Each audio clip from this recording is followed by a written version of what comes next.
Quick sound test before we start. Can everyone hear my mic okay? Nope. Who said that? Morning. Yeah, we hear you. We heard you at least. He's sulking now. No, all good. Good morning, everybody. Welcome to the Flow Show. Bit of a livelier day so far than we saw yesterday. Morning, Kay. Morning, Dale. Good morning. See, that was that you could have played a joke there and gone silent, and then you would have caught me out. But you missed your opportunity. How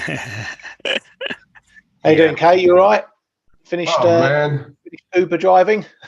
What was supposed to take me an hour and a half, an hour and 45, took me 4 hours yesterday. There was an accident not far from where I live, and we got stuck in traffic for hours.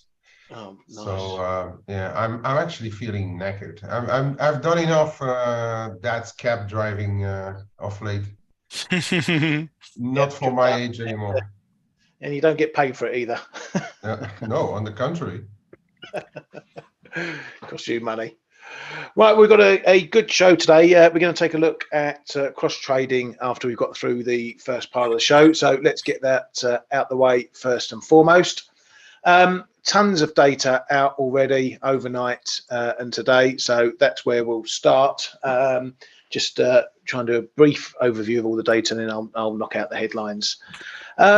Right, so here we go. Unemployment rate in Japan stayed unchanged, 2.5%. Seeing a bit more weakness in manufacturing and industrials there, with the industrial production number coming in a little softer. Not as soft as expected, but still a negative there. Retail sales, Japan seemingly one of the few countries posting decent retail numbers for December. It's pretty dire elsewhere. A nice rise of 3.8% there. And large retailers also posting decent gains on the month from those numbers. Coming over to today, and some data out of Australia, mainly this retail sales number, a bit horrific at minus 3.9%, much worse than expected, down on last month. Chinese PMIs out, manufacturing moving just about into expansion there, services a decent rise there. That could be in part due to some of the reopening coming out of lockdown. The holiday period is probably not included in those numbers because that was only last week, of course. So maybe we see those numbers jump again next month. Over to Japan, construction orders up, decent number. Household confidence gaining yet again. Housing starts a little on the softer side, but as we're saying, we've seen a bit of divergence between the sectors there, but consumer confidence or household confidence, probably the main number from that lot there. A load of GDP, CPI and retail readings this morning from Europe. Consumer spending not looking good for December, matching what we're seeing elsewhere. GDP coming in at a plus number. A lot of people expecting many countries to post negative numbers coming into the final quarter, but a miss on what was expected here, but it's round about the ballpark of what was expected if you take all the calendars into account. German import prices falling not as much as expected, seeing some steep declines there, and still falling, but not as much as expected. Year on year down some as well, again not as much as expected, 14.5%, prior coming in at 12.6. Retail sales a healthy minus 5.3% there versus 0.2 expected. Switzerland retail sales also coming in. You're getting the theme here now. We've seen the same from the UK, from the US. A lot of countries having a very poor holiday period. No, it was November and December sales not looking good at all. Bit of surprise for French CPI, perhaps was expected to jump to 6.1%, only came in at 6%. Still, it's bucking a trend a bit because it's a rise on last month. Same with the HICP, the Eurozone measure, coming in at 7% as expected, but confirming a jump from 6.7% prior. Peak inflation, do you reckon? Who knows? These numbers suggest maybe not. Unemployment change from Germany down 15k, was expected to go up 5k. So unemployment rate staying unchanged, numbers round about as previously, so not much to take from those. Italy unemployment staying unchanged as well, 7.8%. Over to the UK, mortgage data from the UK showed a quite steep fall in mortgage approvals. Now, this can be affected obviously by the time of year, coming into the a short month. No one's going to be getting mortgages while they're eating their Christmas turkey. However, this is the lowest number for some years, and the decline, the trend lower, is very evident. One of the other points I look at is the BOE consumer credit to see how consumers are faring. Are they racking up debt because of the cost of living? Doesn't seem to be the case. December, a month where you think things might ramp up to pay for stuff over the holidays, and in fact it missed by quite some margin. And I also look at the credit card spending part of that, and there's no red flags either coming there, something we've been watching. So Germany looks like just there was a lack of spending, a lack of borrowing by the consumer, particularly in the UK in December, which tells a story in itself. Is there a lack of money all round? Is inflation biting and people are just about paying for what they need rather than going above and beyond? Looks to be the case in a lot of these readings here. More GDP, Italy as well, not as bad as expected on the quarter, down 0.1% versus minus 0.2 expected. And Greek retail sales, look at that, Stel. You've been out buying cars again? No comment, Your Honor. Well, you did have to get, what was it, your gearbox fixed, so that's probably that 0.9% there. Maybe, yeah. No, but seriously though, the trend in retail sales is low everywhere, and the problem is that they're not inflation adjusted numbers. So if you see a flat reading in retail sales, that means things are bad because the stuff that people are buying has become more expensive. So you need to see the number growing by roughly the inflation rate to say, yeah, no, things are okay, but they're not. Yeah, exactly. And it's, you take something like Germany down, what was it, 5.3%? That's a big number. That says that the actual spending is slowing, irrespective of inflation. And that's the other side you got to look at. Inflation, as we said, when you're paying more for the same stuff, even if that gives you a positive number, it still means people are forking out. It's when they can't afford what they were buying previously, that's when the problems arise. I don't think we're there yet, but we could well be heading that way. And yeah, as mentioned, Eurozone GDP as a whole, the flash in the reading, coming in a surprise 0.1% versus minus 0.1 expected. So potentially ending the year on a slightly better note, shall we say. Just looking ahead quickly at the data today, this CPI data isn't coming because according to German Stats Office to Statis, they've got problems, technical problems with data processing. So they will be postponing the release of this. They can't CPI. Find the negative sign, basically. Yeah.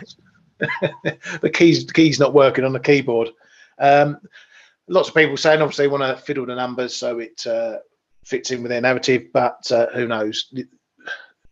These guys and the ONS at the UK and all the rest of them, they've all had issues recently with data processing. Who knows what happens? Anyway, the Eurozone will be coming out with its numbers. I think that's tomorrow, and they'll be estimating the German parts of that. So wet finger in the air for those. So that's the data run for that. We have got Canadian GDP coming out as well later today, some house price numbers. US consumer confidence could be a decent number to keep an eye on, also containing inflation expectations, particularly obviously with the Fed tomorrow. So some important numbers coming up there. While we're on the inflation front, UK Kantar says that grocery price inflation has hit a new record at 16.7%. So as far as groceries concerned, that inflation metric still rising for the UK, not going down. And the UK is going to have some very steep secondary inflation risks coming into it. Wages from strikes, all that sort of thing still ongoing. As we can see, their grocery prices still rising. Peak inflation, I wouldn't start calling it yet for the UK particularly. Rishi Sunak said there's going to be no more tax rises, and that's where we are with taxes at the moment. We cannot put them up anymore, and we need to be getting them down. You might have thought that might have been a bit of a lift, given the pound a bit of a lift on that news that no further taxes are coming, but no one's really paying attention to what he's got to say at the moment. Going back to China, and the SCMP was out with a piece saying that Taiwan warnings show that the US military is preparing for war, according to Chinese analysts. And the risk of conflict between the Chinese and US militaries has increased as both sides boost deterrence capabilities, according to experts. Chinese Foreign Minister Gang wants to set up a China Gulf free trade zone as soon as possible, and is going to be speaking to his Saudi Arabian counterpart. Some moves there from China diversifying where they're going to be doing trade. Japanese Finance Minister Suzuki said that both the government and BOJ see the importance of wage increases, but it's too early to say whether the joint statement needs revision. We've been speaking about this. It's the Bank of Japan framework as agreed between the government and the BOJ. Lots of talk as to whether that gets changed, primarily on how they talk about inflation as a target, whether they move it to something more longer term or change it around any other way. Still a discussion to be had. Over in the US, President Biden is going to end COVID emergency declarations on May the 11th. So further moving COVID into the rear view mirror over there. That's all I've got on the headline front. Unless you boys and girls, or you boys, should I say, Kay and Stell, have anything to add? No, no. not from my side, mate. I'm still catching up. Yeah, cool. No problem at all. Okay, we'll have a quick look around some of the price action going on at the moment, and then we'll have a chat about crosses and stuff, and take it from there. So, bit of a dollar bid this morning. It's all looking a bit risk-offish, generally around the grounds. Commodities are down, oil's down, gold's down, other metals are down. As I say, dollar looking well bid. We still have end of month stuff. I'm not sure what's shaking a tree here. Maybe these retail sales numbers coming in and hitting. We've had the IMF sticking their wet finger in the air and giving us some forecasts for this year, which are showing things not to be that great, particularly for the UK. But you boys and girls know what I think about forecasts. What's shaking the tree at the moment, guys? You got any thoughts? Apart from the data today, I just think it's position squaring. I don't know. Tomorrow's FOMC is super important, and that's because we are fully priced at 25, and really there's no margin for another outcome. A no change or a 50 without the markets going a bit ballistic. And is it people kind of trying to limit their risk going into tomorrow? And I don't know. I actually don't know. But the numbers definitely are not good that we're seeing today, the data. But I wouldn't say that it's something that really should be driving the market, at least not ahead of tomorrow. Data today is going to become irrelevant. It's all about tomorrow. So I'm not sure. What do you think, Kay? Well, I think, yeah, it's what you said, I mean, there were those important levels. When I look back yesterday, when I wasn't in euro dollar tried again above 109. It's again refusing. Cable above 124, refusing. Aussie dollar towards its highs, refusing. I think the market, yeah, it's trying to prepare the central banks, the FOMC ahead. Then we have like the big NFP report. And it's all gearing up to be a big week for the dollar and for other currencies, of course, because we got ECB and the Bank of England. So yeah, this also. So I think it's a bit of a combination about preparing for the FOMC and a bit of technicals, and then today we could have a bit of flows going on into the afternoon fixings, also perhaps the morning fixings a little bit, but it's been relatively quiet on the morning fixings. So yeah, basically the models are calling for a slightly weaker dollar, but I would yeah, I don't think I'm going to trade much of it. I think if there's one currency outstanding on the models, to me at least, it would be sterling being a little bit better bit than others, perhaps, because of the differentials in the equity markets. But I don't know how much bonds are going to influence, so I'm not going to trade too much of it. But what I would do is that if we see some downside on the euro sterling on the fixings, I'll be a happy reloader of some more topside options, because I think the divergence between ECB and Bank of England this week could get a bit bigger. And also the data are relatively supporting this euro sterling view. But we'll talk about those crosses. Yeah, Aussie dollar is one that's looking a bit weak. As I said yesterday and last week, watch this line here. If we break and hold the break, then we're heading down probably towards the big figure, maybe even down to 69, 50, 60-ish.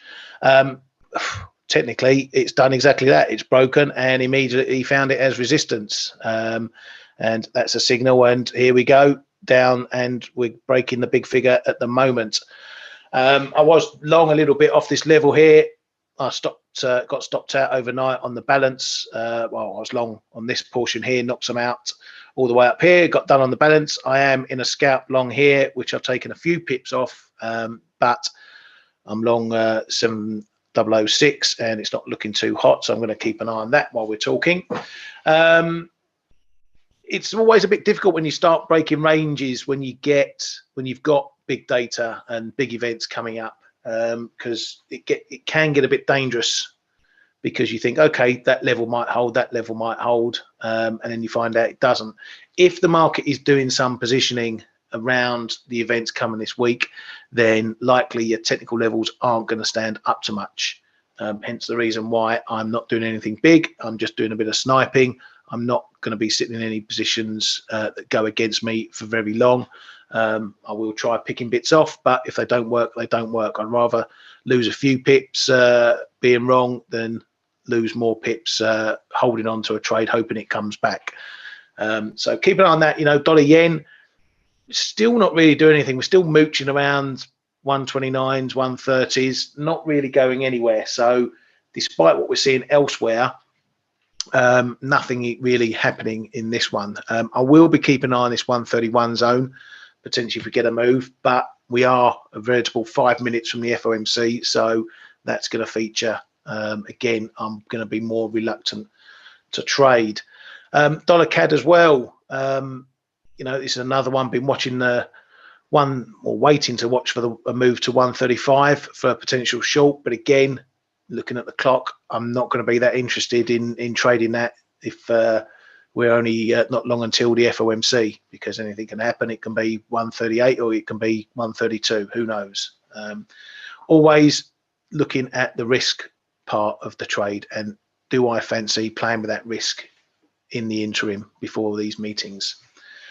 So that's a quick overview. Let's have a look at some of the questions before we get into the other stuff, because we are looking at it. And Mike, you've got a good point there on trading crosses like dollar mex, and that we'll have a look at as well. Gold, someone's saying have a look at. So finally, looks like it's making a move back lower. Again, it's coming amid a bit of a commodity easing. I say it's looking risk off around everywhere at the moment, just from what's happening there. Silver, which I'm sure the guys here will touch on in a while, also looking a bit softer as well. So generally the theme here in the market is that commodities are lower, as shown. Oil as well, coming down, testing the trend line. It's not a trend line I'm overly keen on, but you know, tech's a tech, so we'll keep an eye on it. I think the break under 78, 77, 80 is potentially the key there. If we hold below that, bit similar to Aussie dollar, that's the area you need to look at if we get any bounces. But we're right, testing that trend line now. Under there, we may be heading back towards Biden's favoured bid zone, down towards the low 72s. So again, a bit of a risk parameter shown from this one. Right, let's talk about crosses then. Why do we look at crosses? Why do some of us trade crosses more than others? A lot of people are probably pre-programmed that the dollar is the main currency in the world, which it is, and therefore it should be the one that's always traded. But that's not necessarily the case. There's obviously loads of other different currencies. You can cross up any currency you like, but you have to know how crosses work, what they do, how you trade them as well. And there's really probably two main things you need to learn when trading crosses as a good background. The most important is liquidity. Okay, there's a cross for everything. Obviously, you can trade one currency against another, but liquidity in that cross is probably the most important thing you need to be concerned about. Because if there's no liquidity in there, it's going to be difficult to trade. You're going to get wide spreads. You're going to get choppy moves, volatile moves, because there isn't the market in those pairs as there are in the majors and some of the bigger crosses. So liquidity is probably the number one thing you need to concern yourself with. The second thing is proximity. You know, you can cross up any pair you like, different countries, but the ones that tend to be strongest are the ones whose countries are in close proximity, like Eurozone or Europe and the UK, like Australia and New Zealand. And the main part of that is because they are closely interconnected economies, a lot of trade between them, and so therefore you get a lot of flows, and that also is part of the liquidity consideration. Now, under that, you have other things you can look at. There's things like the carry, like Mike's pointed out there. You know, crosses tend to be less volatile depending on what the crosser is. You know, you take euro sterling as a particular example. You know, here we are going back a year or so. We've had a pretty tight range, you know, 500-600 pips, and that's top to bottom. You get periods where it sits in calm ranges, you know, 300-400 pips. So on that side, you've got lower volatility, and you can trade the flows between them. Now, on some pairs, you have, as we said, the carry. If you get a perfect pair, where whether you're long or short, the carry pays you money to sit in it, and it's a fairly low volatility pair, then investors can earn their money just sitting in a pair and not really caring what side it is, as long as it's the right side for the carry. And then lastly, obviously, the technicals, they apply in crosses the same as they do everywhere else. And sometimes they can be a bit stronger, again, because of the liquidity. If everyone's looking at a moving average or a fib or something like that, you know, it's not going to take as much money to hold that line if a lot of people pile in against it. So from these things, you know, the end of the day, you can trade anything. Okay, if you've got the basic foundations for trading, managing risk, knowing how to enter a trade, where to put your stop, whatever, it doesn't matter what you trade. Okay, trading is just guessing whether a number goes up or down. Doesn't matter what the asset is. So if you've got the basics for trading it, you can trade anything. anything at all. Doesn't matter whether you've never heard of it. You can trade it if you know how to trade properly. The fun part is then understanding the asset, how it moves, how it reacts, what are the drivers behind it, what is going to move it somewhere new. And again, you can do that for every pair, but in the crosses, it can be more specific. And we're going to be having a lot of that this year because of the divergences between central banks. It's not going to be everything versus the dollar this year, although it's going to be a big driver. We're going to have splits between the Eurozone and the UK. We're going to have splits between the RBNZ and the RBA. And those are going to give us some decent volatility to trade in the crosses. So I'm just going to bring in the other lads. I don't know who wants to start first. I'll throw some questions at you and you can give me your thoughts. Liquidity, how important is it? In general, liquidity is can make the difference between a successful and a failed trade. So it's very important, especially on crosses that are not the liquid ones, the ones most actively traded. You can have issues. I remember when I started trading the Noki years ago. It was a big old bid offer, and it was difficult to get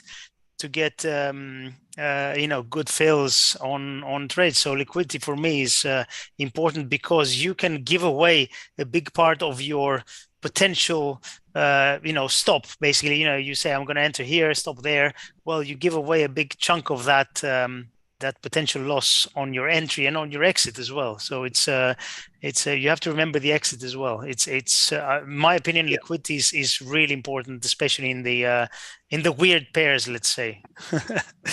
Yeah, exactly. How about you, Kay? How important is liquidity in a pair to you if you're trading across? Well, I mean, the first thing is that for us retail traders, the liquidity doesn't really matter because we are very, very small fish in the market. But I understand what Stelios means by liquidity, and then there on that side of the equation, the liquidity is very important, as Stel just said, because you can have like wide spreads between your entries and your exits. Also, good example are the Noki, the Stocky, some of those. Let's say not the majors who tend to move quite a lot and widen out quite a lot as well on data. So so it's a twofold. So first of all, if we talk about liquidity in the sense of are we going to be able to do a trade, for us it doesn't really matter because we are not like BlackRock or whatever who comes in the market with 1 or 2 yards of a currency pair and has to worry about where the execution will be. But for us, it's more a fact of take into account where most of the time where you get out, because if you get out on a stop or even a take profit when it goes massively your side on a data point, it could turn out to be very bad. I recall, and that's typical for the retail platforms, when I had the dollar yen, in over the pandemic. First of all, dollar yen shot up, and I entered an option trade on a dollar yen call on a 4 or 5 pips wide trade. But when the pandemic broke out and when the shit hit the fan, all of a sudden they were quoting me 60 or 70 points wide, which is costing like basically the whole spread or the whole profit on the trade. So when you trade lesser liquid currencies, lesser liquid and currencies who less of the important ones, you have to know that sometimes prices can get wider. That's one thing. That's the other side of the liquidity, which indeed we need to take into account. But then there's other sides as well, of course. But you were asking about the liquidity. Yeah. So okay. So what about proximity? Trading a Brazilian real, Polish zloty cross isn't going to be one of the best pairs to trade in terms of proximity or indeed the fundamentals. And you have to look at trade between the two different countries, if you like. Is it strong? Is it weak?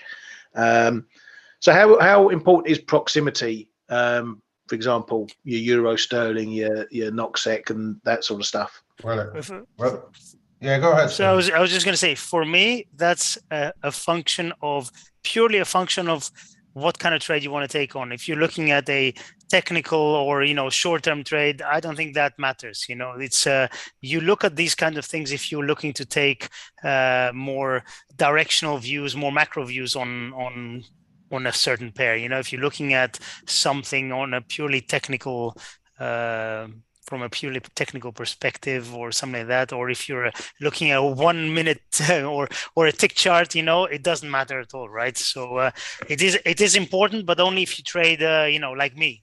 I don't. Well, up until yesterday, I wasn't day trading. Apparently, I've started to do that as well. But yeah, that's my view on that. Okay. Yeah, I think it's relatively important for some crosses, like for instance, that you need to differentiate, right? Stuff like Euro Scandies, they are going to be very closely linked to each other. Euro Sterling is going to be very closely linked the two currencies to each other. Stuff like Aussie Kiwi. And then you start to widen the horizon a little bit. But if you the one thing that I should really point out before even talking about anything else, you need to know what you said in the beginning, Ryan. You need to study a bit more about the interconnection between the economies in when you start to trade crosses, because it's going to allow you to get the subtleties between the two, and there's good in trading crosses, because you take away everybody, as you say, trades the dollar, but there's a massive amount of noise when trading the dollar, and as I say, moves that come out of nowhere for not too many reasons, just positioning because everybody is in there. Sometimes crosses can be cleaner than what you do in the dollar, because there's a bit less noise involved in it. So for instance, you was talking about Euro Sterling, which is nowadays, since Brexit especially, probably one of the closest knit crosses, one of the closest things you can find as a cross, apart from the Aussie Kiwi, probably. And so if you cut out you cut out all the dollar noise, and but you have to know how the UK and the EU are interlinked, not only Brexit, but on a global trade basis as well. And if you understand all of those subtleties, then you overlay your study with what the texts are telling, and it allows you in crosses also. What I found, despite not having an overly big view on what's happening in the dollar, for instance, at certain points in time, it still allows you to keep cross positions, because they filter out some of the noise, that we have in the dollar, for instance. Or if you would trade pairs like euro dollar or cable or dollar yen. So yes, I think for me the proximity is important, because I do trade quite often euro sterling. I do trade Aussie Kiwi. I do trade the euro Scandies. For instance, I haven't traded Euro Stocky for a while, but if you look at it, the Eurozone is the biggest trading partner of Sweden. So if you look at the Euro Stocky, you have to know what's going on between Europe and Sweden. Of course, you can trade just text, but I always like to know what I'm trading. Yeah, no, exactly, mate. And I think that's an interesting point you make as well. Crosses are not often risk currencies. So like today, we're seeing, the dollar fairly well bid against a lot of pairs, but euro sterling's doing nothing.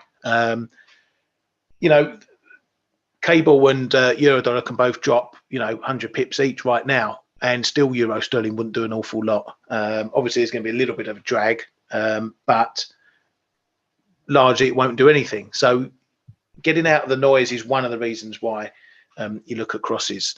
But as people said in the comments, Angela says, euro sterling moves trends better when the dollar is consolidating. Well, if the dollar's consolidating, what do you mean moves better? It moves higher or it moves lower? Which way do you think it goes? It moves higher. But yeah, that's part and parcel of the pull and the difference in volatility between the two. And cable and euro dollar are an interesting case in point, because there's always a bit more volatility in cable than there is, or the pound, than there is in the euro.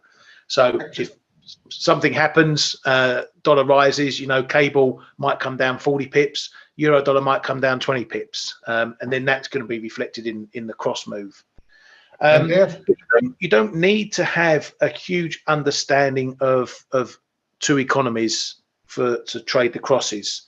Just the basics, just knowing what the central banks are doing. That's been clear in recent moves in Aussie Kiwi. The RBA getting that surprise inflation report.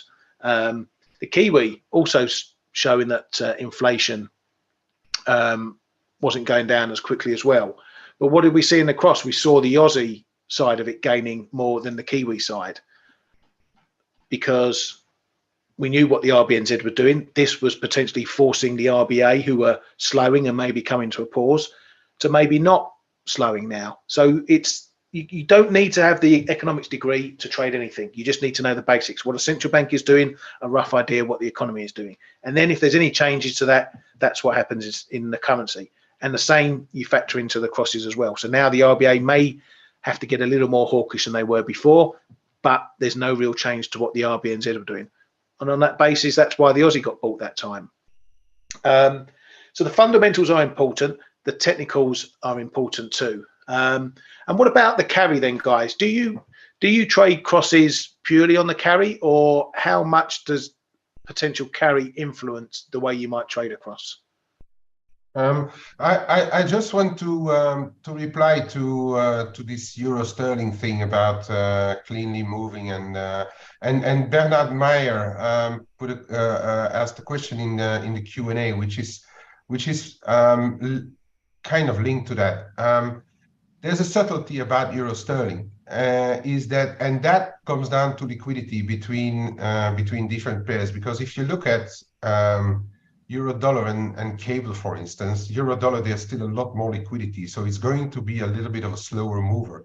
So in general, when the dollar goes up, and so euro dollar coming down and cable coming down, cable is probably going to be a little faster, and the euro sterling has a tendency to trade a little bit higher, and vice versa. When the dollar is sold, euro sterling, if you only take that into account, there's a lot more to take into account, of course, on the fundamental side. But there's this little it's not a trick, but it's something that you will note, that if the dollar goes down, euro sterling, and nothing else happens, all else equal, euro sterling has a tendency to be a little bit heavy, just because of the speed of the cable. So you were asking about, Ryan? The carry side of things. Yeah, I do it a lot, right? I've been trading it a lot, especially on the Mexican peso, and especially and for two reasons, right? So first of all, there's a massive carry that you get if you're long Mexican peso. So it's a 10% interest rate currency, and if you look at the euro, it's still only around 2.5 or whatever, 3%. And so you still have a lot of difference. You can also do, for instance, Mex yen or so. So if you have it long enough in position, and the global economy or the global risk pattern doesn't change much, you are usually going to benefit, because you're not alone in this trade either. A lot of money managers around the globe do have carry trades on, because if nothing else moves, it's kind of free money, and people do like, whether it's a retail trader or whether it's the biggest asset manager in the world, they do like a bit of carry, because it gives you money, unless it gives you money just to be in the position. But there comes a bit of a, then you have to know what's going on the one who is benefiting from the currency, who is benefiting from the carry, needs to have some kind of decent fundamentals. And for the case of the MEX, for instance, if we've seen since the pandemic, since the issues with China and everything, there's money flowing back into the Mexican peso, also thanks to the proximity of the United States, thanks to the, what is it, the USMCA deal. The MEX has this potential of attracting flows and investor flows, contrary to what you just showed on the Turkish lira, where Erdogan is doing his utmost best in the past 4 or 5 years to kill the Turkish economy. That's one where you, and Greece too. Stay well. But Greece, you're still in the euro. We bail you guys out all the time. So I mean, no, I mean literally, they want to invade us. No, I'm kidding. Don't worry. He threat every time there's domestic trouble, he always turns towards us and says some big words and threats and stuff. But okay, yeah, on that side, absolutely, it's a bit it's a danger zone over there. So that one is one that I'm leaving alone, gladly alone. The reason why I highlighted the lira yen is because, remember the flash crash? Was it 2017 or 18? I can't remember. Remember that New Year's flash crash? Yeah. It started in this pair. And the reason it started in this pair was because a lot of Japanese investors were playing the carry in this one. It was a huge carry trade. I can't remember what the trigger was, but that was the one that sent that New Year's flash crash happened, started in this pair purely on the back of a carry trade. So it just shows how big this carry trade can be. And it is big in Japan, isn't it, the carry trade? Big in Japan, yeah. Yeah, very much so. There's two, so Japan investors look at, let's say, the three major, and they look at other stuff as well, but the three major ones will be, first of all, they are the biggest investors in dollar instruments. So the dollar yen will be the main instrument of choice. But then you have behind there, you will have the Aussie yen, and because they have a big trade relationship with Australia as well. And Australian interest rates have always been higher than Japanese interest rates. So part of the carry trades, what the Japanese investors do, what Mrs. Watanabe does, will be in Aussie yen. And then the third one, historically, right? And there's others. It's a non-exhaustive list. But the third one will have been euro yen, but that's more trade relation and the depth of the market, a bit of diversification out of the dollar. But I can imagine that nowadays they must be pretty heavy in Mex yen as well, unless they are at home for now because of the yen strength, which has strengthened 15-20% over the past couple of months. They may have been stopped out of a few, but I can imagine that stuff like Mex yen attracts their attention as well. Yeah, exactly. My guys, my view on carry. Very, very quickly. I think carry is hugely important, especially in times when volatility is relatively low. So for the last year, carry has become less important, but the ability to put on a trade that pays you, and some trades, it's decent carry, right? You get something like for the MEX, and there used to be the Norwegian kroner as well at some point. And I'm not going to talk about Turkish lira because that's just a gamble, in my opinion. But if you get paid to hold a position, that's for me, it's good incentive, especially if I believe in the trade and if volatility is not ridiculous. Obviously, if volatility is high, then the carry you get can be lost within a day. But for me, it's just another thing that I look at when I try to put on a trade. And I'll tell you this: I have refused trades sometimes when carry is not good. So for me, I don't know if I'm different to you guys, but for me, carry is a very important part in consideration. Yeah, no, and I fully agree, mate. I think and also what's important if you do carry trades is don't look at. Of course, the techs are important. They are always important in whatever you do, but don't look at a carry trade for a day-to-day trade or whatever. If you decide to enter a carry trade, there's two things to do. Either you take the position and then you put wide, and you're always going to have to be wider than you look at wide text if you want. Or what I like to do, like for instance, stuff that I've been in for long time, is like I just tend to build up positions, and then you look at indeed stuff like risk, stuff like geopolitics, depending on where you are, but they can work actually in favor of a carry trade. Like for instance, MEX, its geopolitics were looking in favor because in addition to high interest rate, it had its far from my bed safe haven status because they were not affected or not as much by the Ukrainian war. Perhaps in contrary, it actually MEX actually benefited from it. So those are the things. But then you have to be prepared to let it move, to let it wiggle a bit, to let it do its thing, and then stay long enough in it. If the moves are not adverse, stay long enough in it to really start benefiting from the carry as well.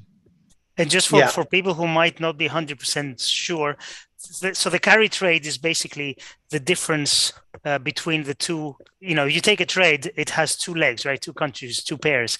There's a difference in the rates of one country to the other. So you do a dollar MEX when the Fed had rates at 1% and Mexico was at 8%. That's the difference you get paid if you are short the pair. So you're borrowing dollars and you're buying. You're taking in. So you're basically you are borrowing in dollars and lending in MEX. So this is the difference that you will get on a daily basis.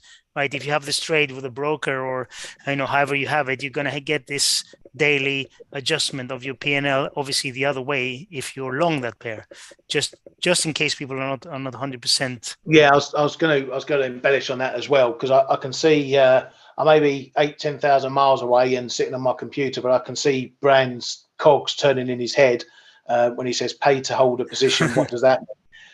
The carry is, crosses aside, the carry is something you have to be aware of. The cost, it's part of the cost of trading, okay? And as Dale says, you have an interest rate for each country and then therefore an interest rate for each currency.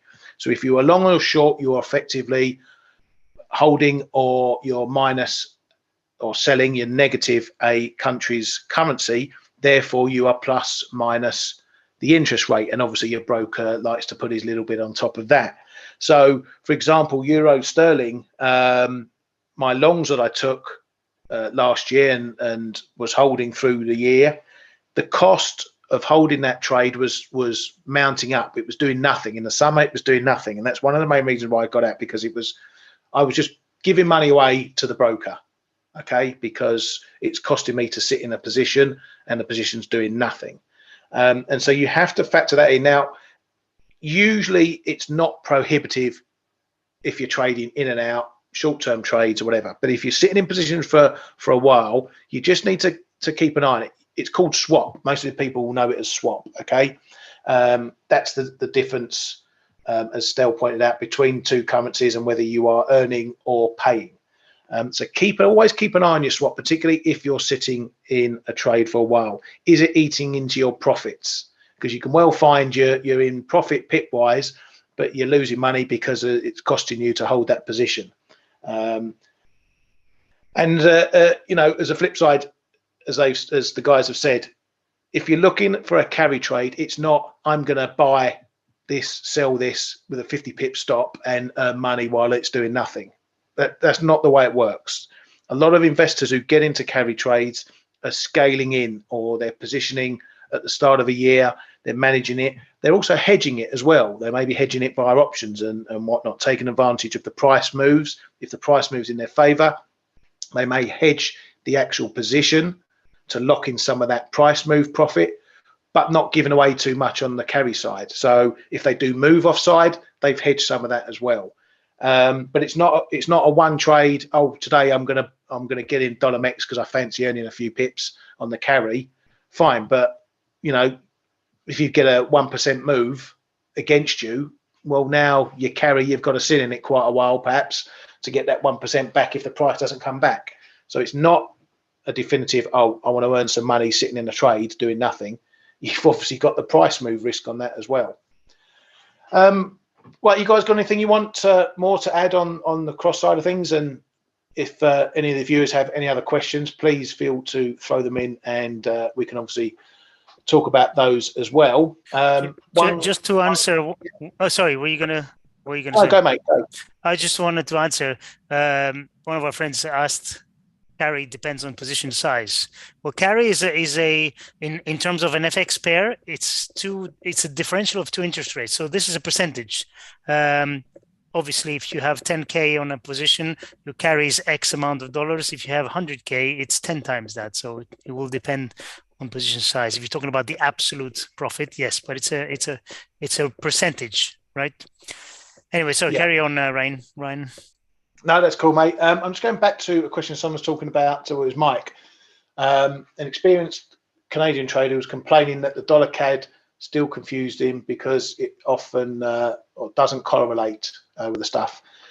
Yeah, well, that's a separate thing. Correlations, you know, is a separate thing altogether. We know dollar CAD can be heavily correlated with obviously what the Bank of Canada is doing, the economy is doing, but also oil. But what happens when it doesn't correlate? Then you have to take a different angle to it. And dollar CAD has been a pair of late that, you know, I've not had a handle on it. Is it on the oil bus? Is it not on the oil bus? You know, what's the drive? Is it the dollar driving it? You know, what is really driving this pair? And when the correlations break down, then you have to acknowledge that and say, right, if I see oil spike, you know, $5, but I don't see dollar CAD dropping, then the correlation isn't working. So I'm not going to look at oil too closely to see what dollar CAD's doing. But then at some point, you've got to trade the pair on its own merits, because if you're looking at oil too much to trade CAD, trade oil. You know, if you're putting that much effort into watching what oil's doing, trade oil. Don't worry about what it's doing for CAD. So you have to treat each pair on its merits. And again, that comes into talking about crosses as well. You know, there's times when we may see euro dollar and cable moving, and they may move significantly, but all of a sudden that's pushed euro sterling to a big technical level that everybody's been trading. And it could be people who are in euro sterling trading against that big level actually stop cable and euro dollar from moving, because it's all interlinked. So you always have to look, you know, crosses, you may think of the smaller pair and it's the majors that drive the cross, but there are times if the cross hits strong technical resistance or a level where, you know, the price is going to do something, it can actually put the brakes on what happens in the majors. So that's another subject to do with crosses. You can watch the crosses to get an idea of what's driving what. For example, if you see dollar yen rallying higher, well, you look around, what's happening in the dollar side? You look at cable, you look at euro dollar. What's happening in the yen side? You look at euro yen, you look at Aussie yen, and you find out what the driver is. And sometimes then you can get the picture. Okay, dollar yen's rallying 100 pips, but all the other dollar pairs aren't doing anything, but all the other yen pairs are moving as well. Then you can identify, well, this is actually a yen move, not a dollar move. If you know that, then you're ahead of the game, because likely everyone's going, oh, the dollar's moving, when actually, no, the yen's moving. And if you know that, you're ahead of the game. You know how to react in the other pairs, purely from watching what the crosses are doing.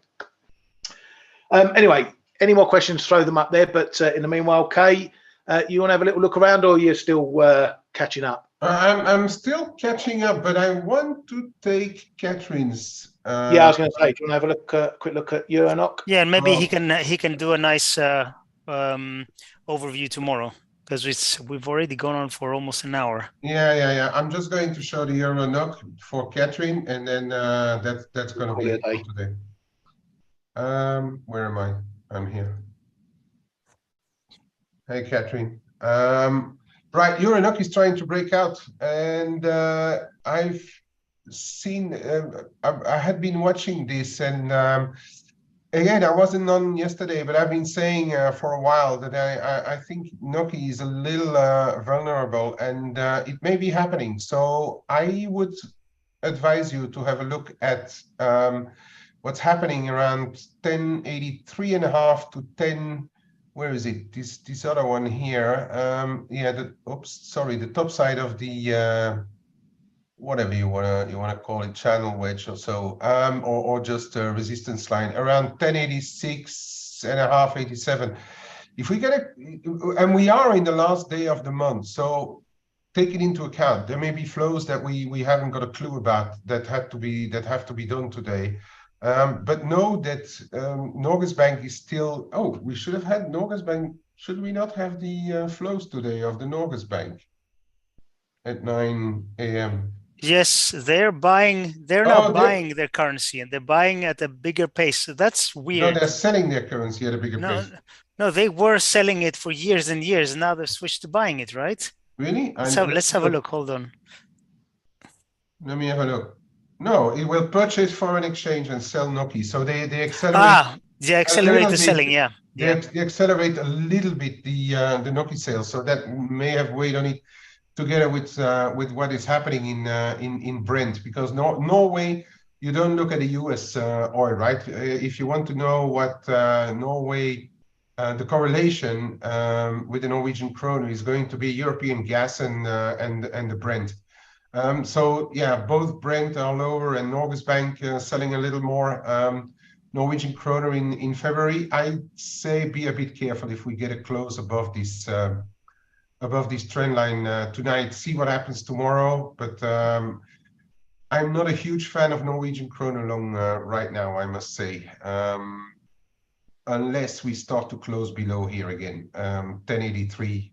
If we close below, then we probably are heading back towards at least 1070, and then maybe even 1060s. But keep a close eye on on where we close today, because it's looking a little bit dangerous for the Norwegian kroner out there. And that's really, with that, back to you. Bye. Thank you, mate. Well, yeah, as I say, I hope all this has given you a good idea as to why crosses are important, why we should trade them, and that sort of thing. Now, if you want the best information about trading crosses, then obviously come and join us in the ForexAnalytix platform. As you can see there, prices are back to normal, but for all you lovely Forex Flow followers, you can still use my special discount to get 20% off the subscription for the lifetime of your subscription. I'll put the link in there with the code. Just use FFL20, and that will get you, as I say, 20% off as long as you hold a subscription there. And we trade the crosses, Kay's trading the crosses in and out like a whack-a-mole. And if you need any information on any part of your trading, we're here to help. We're in the room constantly. We're always available to chat to you and are happy to do so. So give us a look-see there. It's been a good show. Thank you very much to the lads, Stel and Kay, for your input, boys. It's very much appreciated, I'm sure. Thank you. And thank you everybody for being here day in, day out. Excuse me, we really do appreciate you. I got a lump on my throat there. You got tearful there. You got emotional. Thanks, guys. Yeah, thank you very much to all you viewers for coming to the show here, and we shall see you for FOMC Day tomorrow. Woo! Can't wait. See you later. Bye-bye. Bye-bye.